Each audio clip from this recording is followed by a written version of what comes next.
Moment my daughter set her coffee mug down on the wrong side of the saucer, I knew something was wrong. It sounds like nothing. It was nothing to anyone else at that table.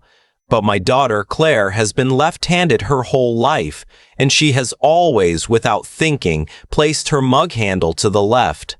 Every morning since she was old enough to hold a mug. Every visit home for the past 11 years. She set it to the right that Sunday afternoon, rotated it deliberately, the way you do something when your hands are occupied with trying to stay calm. She was 33 years old. We were sitting in my kitchen in Guelph, her, me, and the man she'd been living with for the past 8 weeks. His name was Derek Marsh. He was 41, broad-shouldered, with the kind of easy confidence that fills a room without seeming to try. He had driven up from Hamilton in a truck that was clean in the way rental cars are clean. No maps in the door pocket, no coffee rings on the dash, nothing that accumulated. My name is Raymond Kowalski. I'm 58 years old. I spent 19 years as a licensed insolvency trustee in Ontario, which means I spent nearly 2 decades sitting across from people at the worst moments of their financial lives, helping them understand how they got there and what came next. I know what predatory debt looks like from the inside out. I know what it looks like from the outside, too. And I was watching it set a coffee mug handle to the right side of a saucer and smile at me like we were old friends. My wife, Donna, was slicing the cake she'd made because Claire was coming, and Claire likes lemon cake, always has, since she was 7. Donna came in from the kitchen and set the plate down and asked Derek something about Hamilton, and he answered warmly, easily, the kind of answer that sounds complete but tells you nothing when you think about it afterward. Claire laughed at something he said. She looked happy. She was working hard to look happy, the same way she worked hard not to cry when she was 12 and came home from a school trip with a broken wrist she hadn't told anyone about for 4 hours because she didn't want to make a fuss. She set the mug to the right. We had invented the signal together the summer she was 14. After a weekend at her aunt's place in Barrie, where my sister-in-law's boyfriend had cornered Claire for an entire afternoon to talk about essential oils and network marketing and whether Claire had considered becoming a wellness distributor. Claire had been too polite to leave and too young to know she was allowed to. When we got home, she sat in the car in the driveway and said, "Can we make a code? For when I need you to get me out of something, but I can't say it out loud." We had settled on the mug. Left handle meant everything was fine. Right handle meant I need you. I don't want to make it obvious. Please don't leave me in this alone. She hadn't used it in 8 years. She used it that Sunday right after Derek finished explaining what he did. He called himself a private capital broker, not a financial advisor, not an investment dealer, a private capital broker. He said it with the ease of someone who has rehearsed it enough that it stopped feeling rehearsed. He worked with a network of vetted clients, he explained, people who wanted to move money out of traditional savings vehicles and into alternative income structures. Real estate was part of it, he said, but also private mortgage lending, bridge financing, resource sector partnerships in Alberta and British Columbia. Things that regular investors don't even know to look for because the banks don't offer them, and advisors don't recommend what they don't earn commission on. He looked at me when he said it. Warm eye contact, the kind that says, "You're smart enough to understand this." I asked him what regulatory body oversaw his practice. He smiled. He had a good smile, patient and generous, the smile of someone who has answered that question before and found a way to make the asker feel like they'd asked something slightly naive. He said that was actually one of the more interesting aspects of what he did. Because he worked in private placements and exempt market instruments, the traditional Aussie framework didn't apply in the same way. He operated under the exempt market dealer registration, he said, which gave his clients more flexibility. I nodded. I said that was interesting. He said it really was. Donna was looking at me across the table.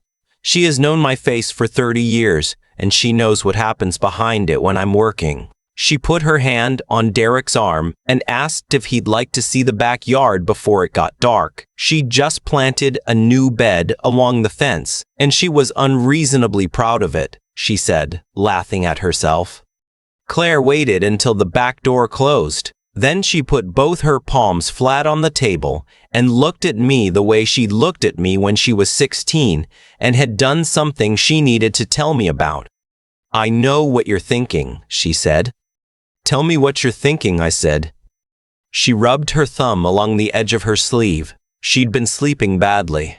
I could see it in the set of her jaw, the way she kept reaching for the mug and then putting it back without drinking. She told me Derek had moved into her apartment in Hamilton 8 weeks ago. He'd been between places, he'd said. A sublet that fell through. A landlord dispute, nothing dramatic, just bad timing. She'd said yes without thinking too hard about it because they'd been together for 4 months and it had felt like the natural thing to do. Then, 3 weeks ago, he'd started talking to her about her savings. She had $85,000 in a TFSA she'd been building since she was 22. First job money, overtime money, birthday money from our parents when they were still alive. 10 years of putting something away every month, even when it was tight. She'd talked about eventually using it toward a down payment. He had told her she was leaving significant returns on the table. He told her he could show her how to restructure it into a private mortgage lending pool that was paying investors 11% annually, secured against physical property, completely above board, just not something her bank would ever tell her about. He'd shown her a prospectus. It looked real, a clean document with a registered company name, Ridgeline Capital Partners, a business address in Calgary, a disclosure section, performance projections, everything formatted the way you'd format something you wanted a person to trust. She had read it twice. She hadn't said yes. But she hadn't said no either. I kept my voice very level. Had he asked her to sign anything? He'd emailed her a subscription agreement 2 weeks ago. He said there was no pressure, but the current intake round for the fund closed at the end of the month. There was a preferred allocation for commitments over $50,000. As to my daughter, she looked back at me. She said, "I set the mug down the wrong way." I said, "I know." She said, "He doesn't know what you used to do." I said, "I know that too." Donna and Derek came back inside, and Derek talked about the garden with genuine warmth and helped clear the lemon cake plates, and asked me about a fraud case he'd seen in the news, something involving a condo developer in Vaughan, and listened carefully to what I said and asked a follow-up question that made him seem knowledgeable enough to understand my answer. He was very, very good at this. I had sat across from people like him in my office, usually on the other side of the wreckage. This was the first time I'd watched one of them operate in real time, in my own kitchen, with my daughter's 10 years of savings in the crosshairs. After they left, I stood at the sink and didn't say anything for a moment. Donna said quietly, "How bad?" I said I didn't know yet, but the number was $85,000, and the deadline was the end of the month, and the man sleeping in my daughter's apartment had moved in 8 weeks ago. Donna set the dish towel on the counter and turned around. She said, "What do you need?" That's the thing about 30 years. The shape of a problem doesn't need to be explained. You just say the weight of it, and the other person already knows what to carry. The subscription agreement Claire forwarded me that night was 22 pages. Ridgeline Capital Partners, a registered address on 8th Avenue, Swalve, Curie Dash, when I looked it up, as a shared office service, the kind of address that costs $60 a month and gives you a suite number and someone to receive your mail. A disclosure section at the back, dense and technical, that referred to a separate investor protection document that was not attached. A returns projection based on a portfolio of first position private mortgages with no schedule of the underlying properties, no auditor cited, a fund registration number that, when I checked it against the Alberta Securities Commission registry, did not appear. I sat at the kitchen table with it until 11:30. There were 2 people I could call in the morning. The first was a woman named Patricia Lowe, who had been a securities investigator with the BCSC, the British Columbia Securities Commission, before moving to the Canadian Securities Administrators. We had crossed paths twice at industry conferences and once on a shared consultation with the Office of the Superintendent of Bankruptcy. She was precise and she was serious, and I trusted her completely. The second was a man named Martin Asheve, who had spent 15 years as a forensic accountant with the CRA's Criminal Investigations Program before opening a private practice in Mississauga. Martin could look at the structure of a financial document and tell you within half an hour whether it was built to perform or built to deceive. I texted them both that night. Patricia called at 8 in the morning. I gave her the company name, the Calgary address, and Derek Marsh's name. She was quiet for a moment. She said, "Give me until 10. Martin called at 8:45. I read him the relevant sections of the subscription agreement over the phone, the fund structure, the mortgage pool description, the absence of property schedules, the unattached investor protection document. He interrupted me once to ask me to repeat the section on collateral. When I finished, he was quiet long enough that I thought the line had dropped. He said, "Raymond, there's no collateral description anywhere in this document. A real private mortgage fund would have a schedule attached, property addresses, assessed values, LTV ratios. This has none of that. What they've written could mean anything. It could mean there are properties backing these mortgages, or it could mean there are no properties at all, and no mortgages and no fund. There's no way to verify any of it from this document because they've written it specifically, so there's nothing concrete to verify." He said, "It's a container. They've described the shape of a fund without putting anything inside it." Patricia called back at 10:15. Her voice had that particular flatness that I had heard in other professionals delivering information they wished they didn't have. She said, "He's real. Derek Marsh, 41, grew up in Sudbury, studied finance at Wilfrid Laurier, worked 4 years at a legitimate exempt market dealer in Oakville before they terminated him. The firm filed a notice of termination with FSRA citing undisclosed conflicts of interest. There's also a closed complaint with the MFDA, the Mutual Fund Dealers Association, from a client, a widow, 64 years old, retired school principal. She had transferred $60,000 into a private fund at his recommendation before the firm discovered it. The fund had no valid registration. The widow declined to cooperate with further investigation. Family persuaded her it would be too difficult. I closed my eyes. I knew what that meant. She had been embarrassed. She had felt foolish.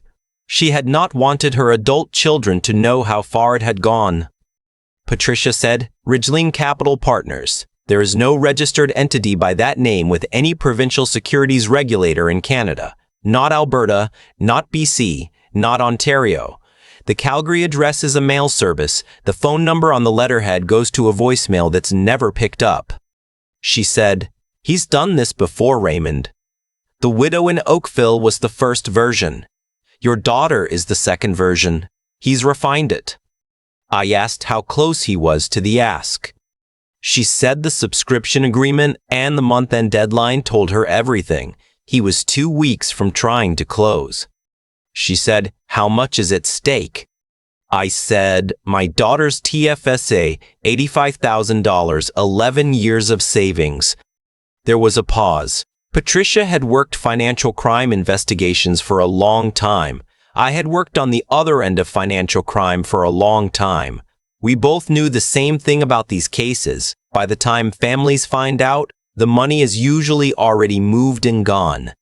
She said, "We need to be very careful about how we proceed. If he suspects anything, he will leave. These operators don't linger. They have clean profiles, minimal physical footprint. He could be in a different province in 48 hours, and you would never find the money." She said, "I need Claire to have one more meeting with him. I need her to let him complete the ask, full pitch, specific amount, wire transfer instructions. In Ontario, a person can record a conversation they are party to without consent from the other party. If Claire records it on her own phone, her own conversation, that recording is valid." I said Claire was going to have questions about this. Patricia said, "She came to you, Raymond. She put that mug down handle right. She already knows what's happening. She's been waiting for someone to tell her how to act on what she knows. I drove to Hamilton the next afternoon. Claire met me at the door of her apartment in a sweater she'd had since university, the gray one with the frayed cuff she'd never thrown out. Derek was at a meeting, she said. We had the apartment to ourselves. I sat on her couch and I told her everything. The Cowdery address that was a mail drop, Martin's analysis of the missing property schedules, the Oakville widow who'd lost $60,000 and been too humiliated to press charges, the FSSRA notice of termination, Ridgeline Capital Partners, a name registered nowhere. Claire sat across from me in the armchair and didn't move through most of it. When I finished, she was quiet for a moment. Then she said, "He told me his last relationship ended because she couldn't handle how much he traveled for work." She said it without any particular tone, just laying the information out the way you lay out something you're deciding what to do with. I didn't say anything. There was nothing I could say that would make that land differently. She had to sit with it in her own way. After a while, she looked up. "What do I need to do?" I explained the recording. I explained that she needed to let him make the full pitch, the fund, the return rate, the deadline, the transfer amount, the wire instructions. She needed to let him finish. She couldn't flinch, couldn't tip off that anything had changed, couldn't give him any reason to pull back or move timeline up. "Can you do that?" I asked. She looked at me with those steady eyes she'd had since she was a child, the ones that didn't look away from hard things.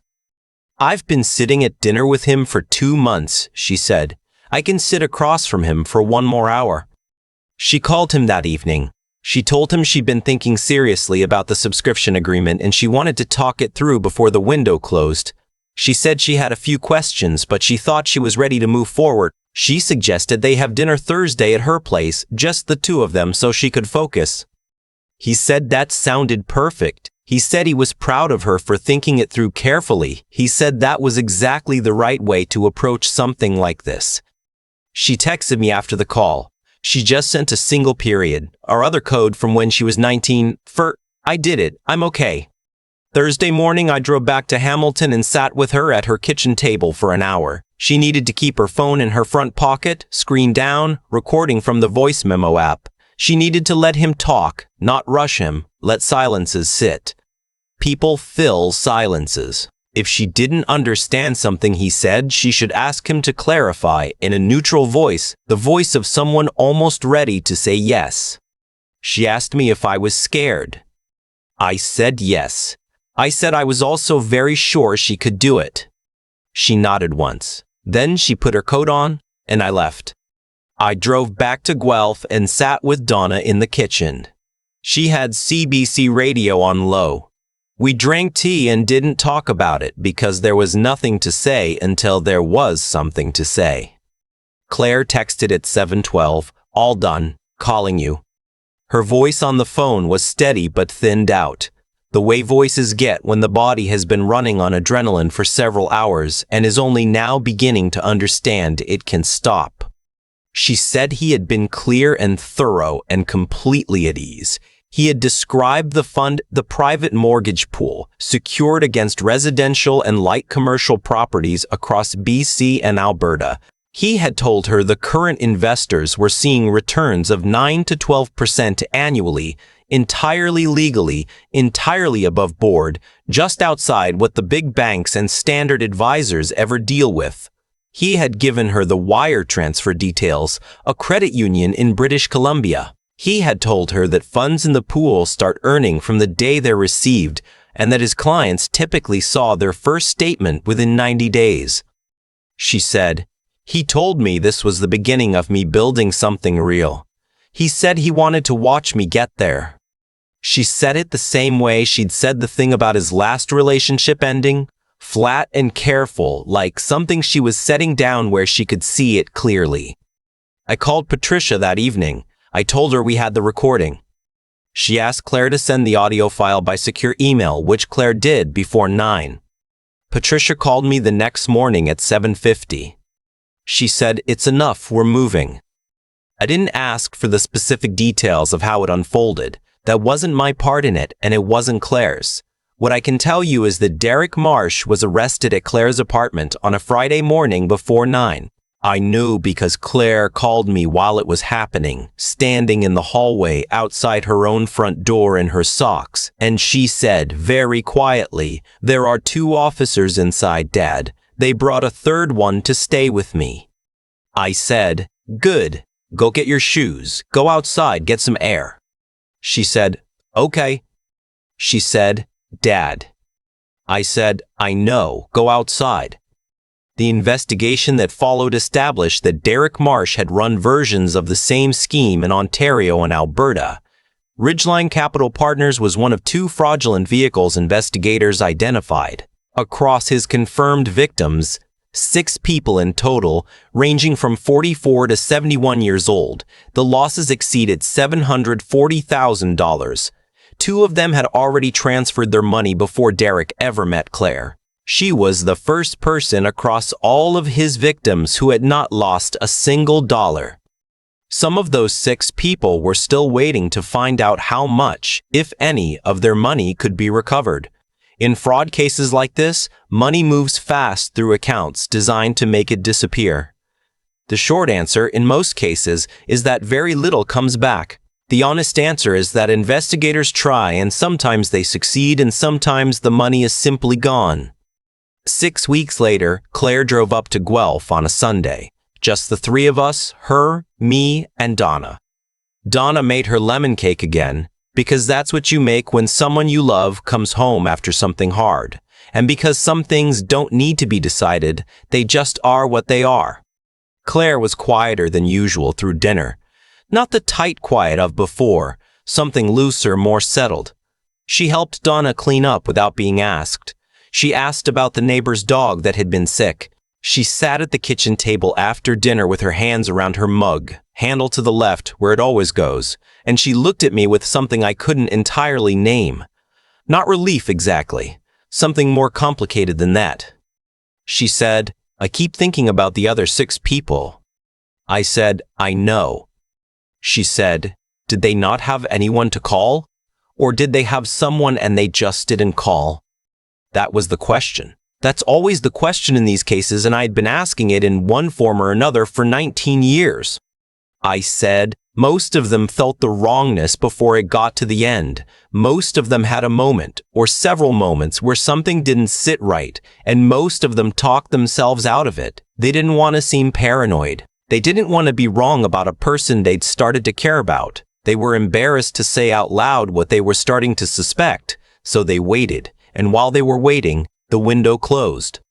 She looked at her mug for a moment. She said, "I almost waited."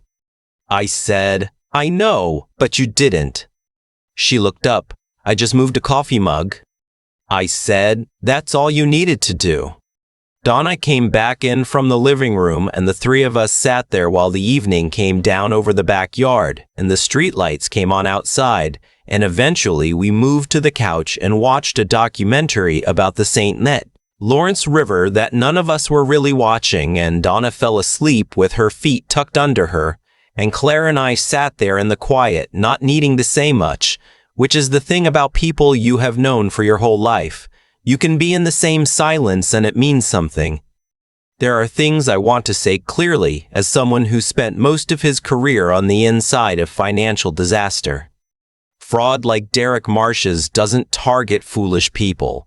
It targets trusting ones. It targets people who are open to connection, to the possibility that good things are happening, to a person who seems to see them and understand them and wants something real with them. The most effective financial predators build genuine warmth first. They are patient and attentive, and they listen carefully. By the time the investment conversation starts, the relationship feels real, because in many ways it has become real. The time invested, the affection, the sense of being known and valued.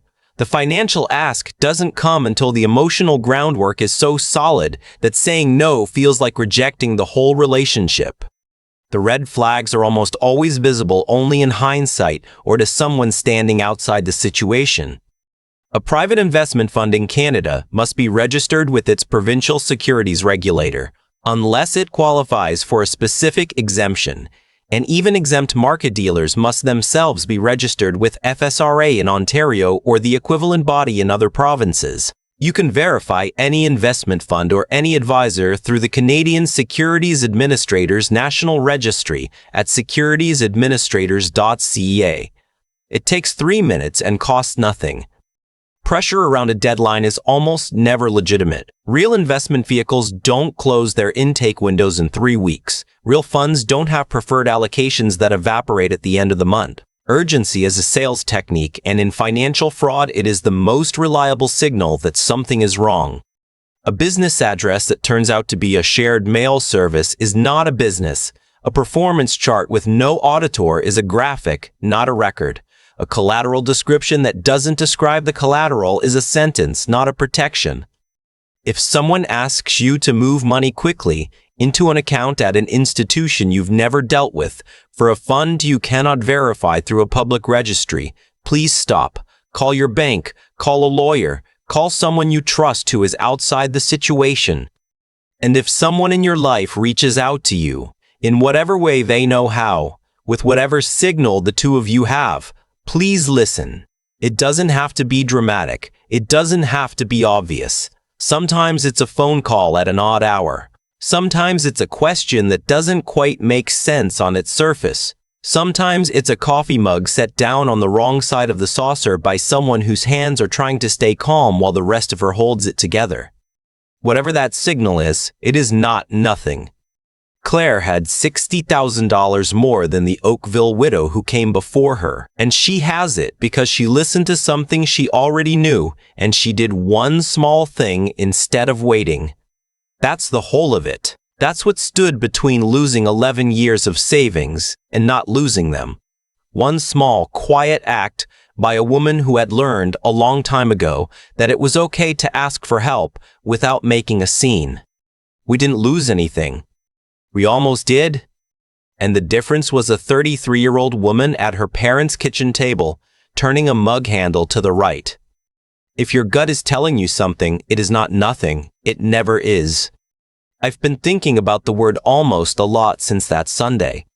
Almost is where most of these stories end differently. Almost is where 6 other people's stories ended, people who had the same feeling Claire had, the same quiet wrongness sitting in their chest at dinner, and who talked themselves out of it before they ever moved a mug, or made a call, or said a word.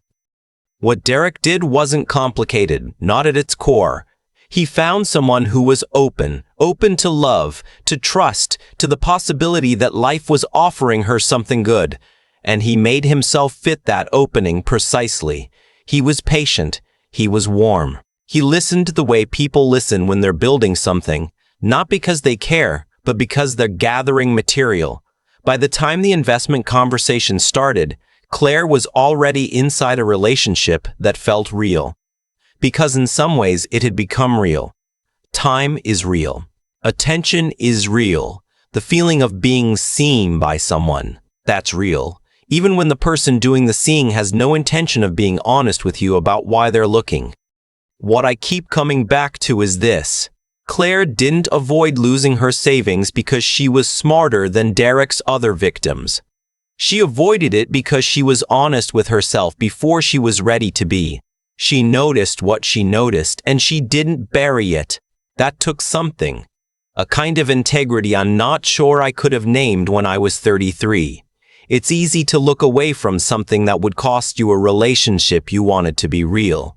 It's much harder to look directly at it and move a mug handle to the right.